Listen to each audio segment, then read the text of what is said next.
Dear friends, आज इस video lesson में मैं आपको now the leaves are falling fast के बारे में समरी के बारे में पढ़ाऊंगा और इनके इंट्रोडक्शन के बारे में बताऊंगा।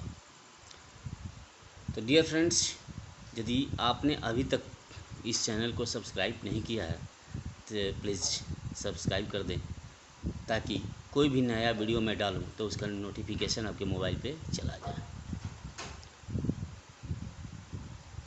डियर फ्रेंड्स, आज इस वीडियो लेसन में सबसे पहले मैं आपको इंट्रोडक्शन बताऊंगा, now the leaves are falling fast. उसके बाद मैं इसका समरी बताऊंगा, आपको समरी पढ़ाऊंगा। मेरे इस चैनल का नाम है education idea. Please subscribe it. तो आइए हम शुरू करते हैं now the leaves are falling fast का सबसे पहले इंट्रोडक्शन। उसके बाद जो है मैं आपको समरी पढ़ाऊंगा। Now the leaves are falling fast by W.H. Auden, या W.H. ऑर्डन के द्वारा लिखा गया है। इनका फुल नेम है वाइस्टीन हग ऑर्डन। इनका पूरा नाम है वाइस्टीन हग ऑर्डन, यानी now the leaves are falling fast लिखा गया है WH, शॉर्ट फॉर्म में हम W.H. ऑर्डन कहते हैं। इनका जन्म हुआ था 1907, यानी 1907 ईस्वी में इनका जन्म हुआ था, और यह इनकी मृत्यु हुई थी 1973, यानी 1973 ईस्वी में इनकी मृत्यु हो गई थी। ठीक है, तो इनके बारे में थोड़ा सा हम देखते हैं। He won the Pulitzer prize in 1948 for his collection The Age of Anxiety. He won the Pulitzer Prize in 1948 for his collection The Age of Anxiety. The Age of Anxiety के लिए उनको 1948 यानी 1948 ईस्वी में पुलित्जर पुरस्कार से सम्मानित किया गया, पुलित्जर पुरस्कार से सम्मानित किया गया था। He was a versatile and intellectually vigorous poet. वह एक बहुमुखी और बौद्धिक रूप से जोरदार कवि थे। कहा जा रहा है कि he was a versatile and intellectually vigorous poet. वह एक बहुमुखी और बौद्धिक रूप से जोरदार कवि थे। ही वॉज ड्रामाटिस्ट, वह एक नाटककार भी थे। क्रिटिक, एक आलोचक भी थे। ट्रांसलेटर, अनुवादक भी थे। एंड एडिटर, और संपादक भी थे। दैट मीन्स उनके पास बहुमुखी योग्यता थी, तो वह बौद्धिक रूप से एक जोरदार कवि भी थे। Poetry to him was a serious game. Poetry to him was a serious game. Poetry to him was a serious game. That means वे जो कविताएं लिखते थे तो उनके लिए एक सीरियस गेम बन जाता था। दैट मीन्स वह सीरियस गेम, जैसे कोई खेल जो है हम जब खेलते हैं तो एक सीरियस गेम की तरह खेलते हैं, उसी तरह कविताएं लिखना उनके लिए एक सीरियस गेम था। He lived England as early as 1939 to settle permanently in the United States. कहता है कि ही लिव्ड इंग्लैंड, उन्होंने इंग्लैंड को छोड़ दिया एज अर्ली एज 1939, 1939 की शुरू में ही उन्होंने इंग्लैंड को छोड़ दिया। And to settled permanently in the United State, और United State that means America में जाके बस गए। Auden's work is divided into the British and American phases. इनकी कृतियों को दो भागों में बांटा गया। Auden's works is divided into the British and American phase. इनके ऑर्डन की कृतियों को दो भागों में बांटा गया, एक ब्रिटिश में और एक अमेरिकन में, यानी दो भागों में इनको बांटा गया। इनकी जो भी कृतियाँ उनको दो भागों में बांटा गया। The notable works of the English phase are the orator. तो इंग्लिश में उन्होंने क्या किया, कौन सी कृति की? तो इंग्लिश फेज यानी ब्रिटिश में उन्होंने कौन सी कृतियाँ की? तो द ओरेटर, ओरेटर उन्होंने लिखा। द डांस ऑफ डेथ उन्होंने लिखा। लुक स्ट्रेंजर उन्होंने लिखा। स्पैन लिखा। And another time. यह उनकी इंग्लिश फेज में लिखी गई कविताएं हैं। उसके बाद आते हैं, हम देखते हैं क्या कि the notable works of the American phase. हमने ये तो इंग्लिश फेज में जाना, इंग्लिश फेज में उन्होंने लिखा।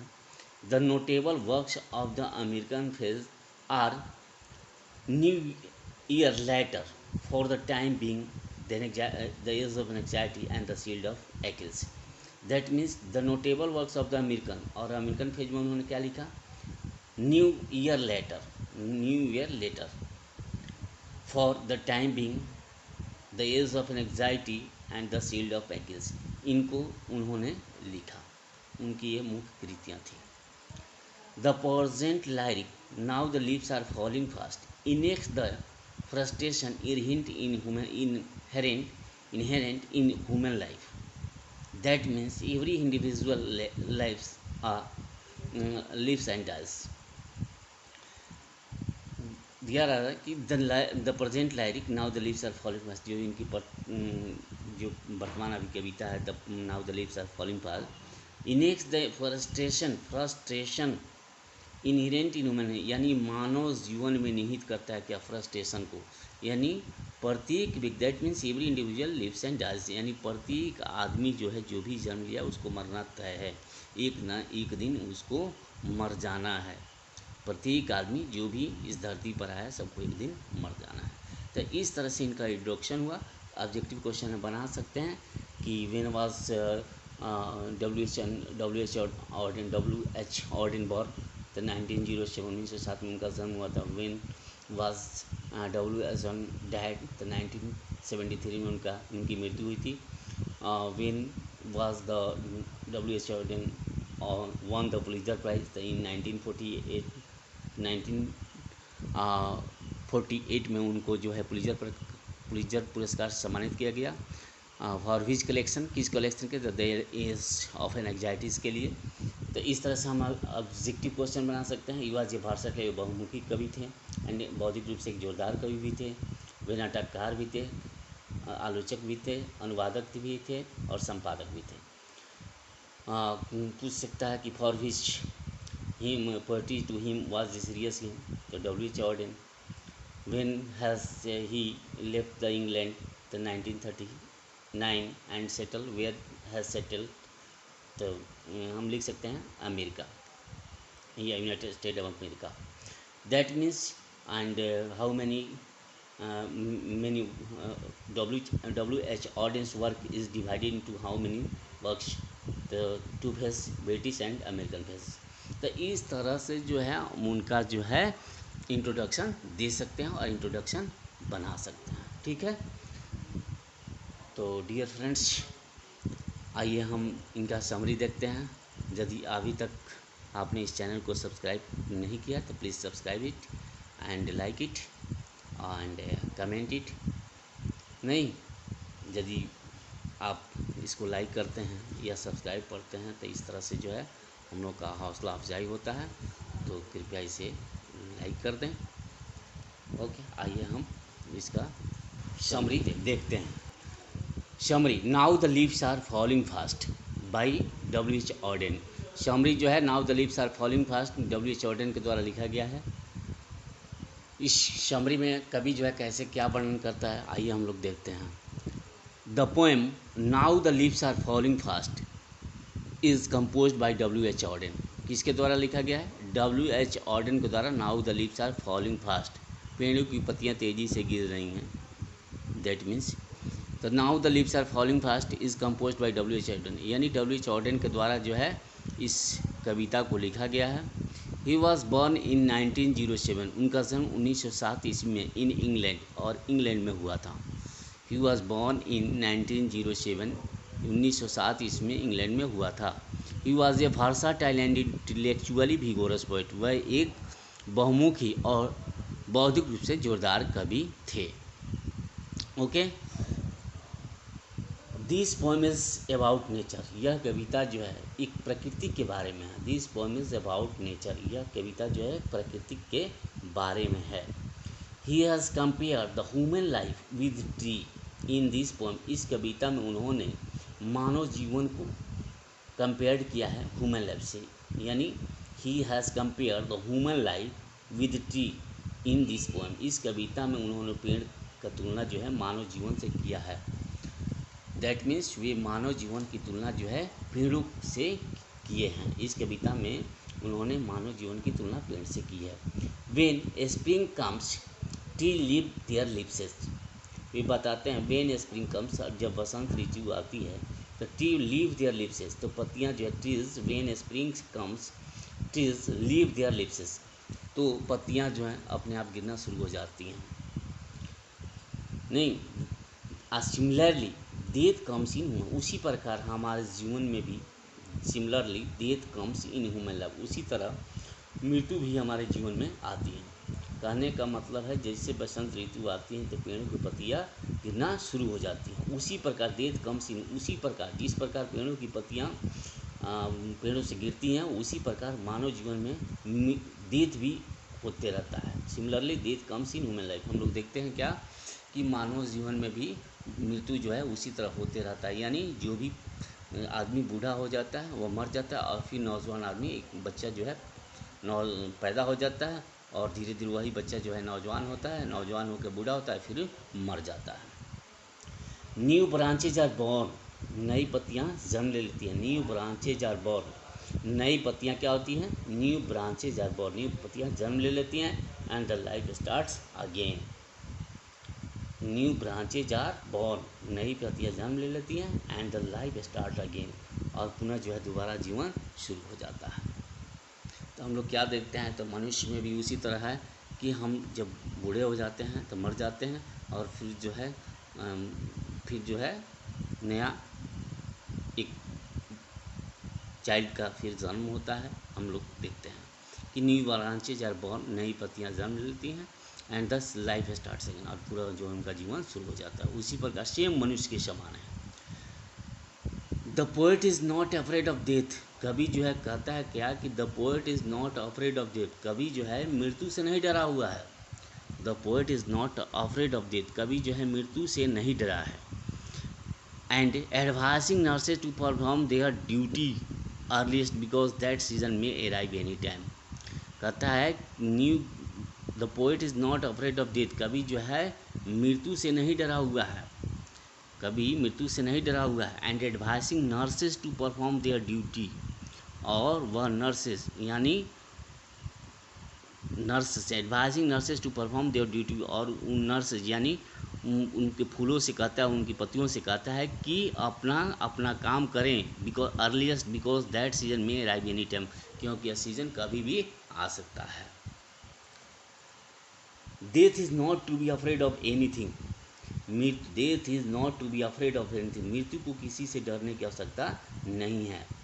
रेदर बल्कि we should perform our responsibility keeping this in mind that days are crossing fast falling fast. Death is not to be afraid of anything, मृत्यु को किसी भी चीज़ से डरने की आवश्यकता नहीं है, मृत्यु को किसी से भी डरने की आवश्यकता नहीं है। रेदर बल्कि we should perform our responsibility, rather बल्कि we should perform our responsibility keeping this in mind that days are crossing fast falling fast, क्योंकि हमें जो है बल्कि हमें यह दिमाग में रखना है कि हमारी जिम्मेदारियाँ जो हैं प्रतिदिन हमारे दिमाग में जो है responsibility keeping this in mind that days are crossing, यह हमारी अपने दिमाग में रखना है। यह दिन जो है प्रतिदिन गुजरते जा रहा है और निकलते जा रहा है, फॉलिंग फास्ट यानी तेज़ी से गिरते जा रहा है, तेज़ी से गुजरते जा रहा है। इसको दिमाग में रखते हुए अपना काम करना है, अपना जो भी काम है, अपनी जो भी जिम्मेदारियाँ हैं उसको जल्दी जल्दी निपटा लेना है, क्योंकि यह दिन जो है बहुत तेज़ी से निकलते जा रहा है। और इस चीज़ को अपने दिमाग में रख के तो कोई भी हमें काम करना है। As per the poet nurses is an example, nurses is an example यानी नर्सेज यानी फूलों की पत्तियाँ यानी पेड़ों की पत्तियाँ या फूल जो हैं इसका उदाहरण है।